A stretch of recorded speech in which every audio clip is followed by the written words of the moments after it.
Sud Radio Regard de Femme, Michel Vianès. Bonjour Michel. Bonjour Laurence. Alors ce matin, vous vouliez nous parler d'une association lyonnaise qui s'appelle Un Cabas pour un étudiant, hein, c'est ça? Tout à fait.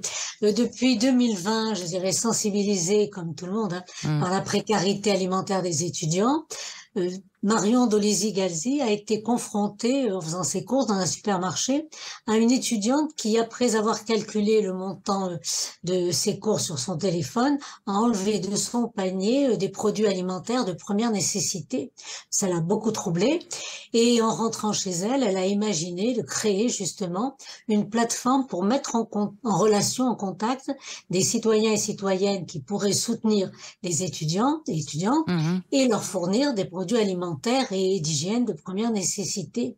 Donc, elle a vu avec quelques-unes de ses amies et elles ont lancé leur projet qu'elles ont appelé Un Cabas pour un étudiant, d'abord à Lyon, bien sûr, et puis, avec tout de suite une difficulté qui était double, faire connaître leur initiative aux potentiels marraines et parrains,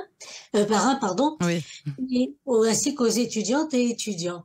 Et donc, très vite, leur plateforme a recueilli, contrairement à ce qu'elle craignait, plusieurs centaines d'inscriptions de part et d'autre, et il a fallu créer une association pour pérenniser l'action. C'est ça. Association créée, on le rappelle, par Marion Dolisi-Galzi, hein, c'est bien son nom. Voilà. Du coup, quel est le public concerné? Quels étudiants peuvent profiter de ce cabas?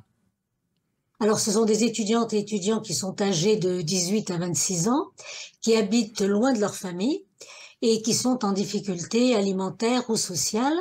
Quant aux parrains et aux marraines, elles doivent habiter à proximité ou dans des centres urbains universitaires, évidemment, et s'engager à établir un lien de solidarité avec leurs filleuls et fournir en particulier des courses alimentaires, mais aussi un soutien social si besoin.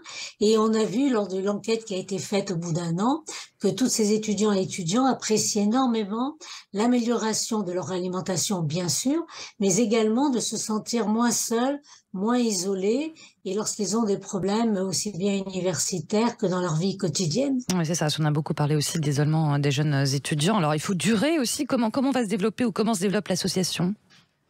Alors, tout d'abord, donc, c'est des inscriptions qui arrivaient de la région Auvergne-Rhône-Alpes, puis rapidement de toute la France, et au bout de 6 mois, et 1000 parrainages créés en 6 mois, et ces premiers mois, une invitation à intervenir à l'Assemblée nationale lors d'une rencontre qui avait été faite sur la précarité étudiante et le parrainage solidaire. Et là, ça a permis à l'association de rencontrer à la fois des institutions et des entreprises solidaires pour faire connaître et pérenniser justement cette action. Et l'association a reçu très rapidement 2 distinctions importantes en 2022. Un prix attribué par le Conseil économique et social environnemental de la région Auvergne-Rhône-Alpes et le premier prix de solidarité du magazine Version Féminin qui a permis d'être connu dans toute la France. Et aujourd'hui, donc, au bout d'un an et demi, il y a plus de 5000 parrainages qui sont créés dans 50 villes. Et la nécessité actuelle, c'est de dupliquer cette action dans toute la France. Et c'est pour cela que l'association, et j'en parle aujourd'hui, parce que l'association a besoin, d'une part, d'informer les étudiantes et étudiants de cette possibilité, mais de mobiliser de nouvelles marraines et parrains, et aussi d'avoir des relais sur l'ensemble du territoire. Voilà, c'était très bien d'en parler sur Sud Radio.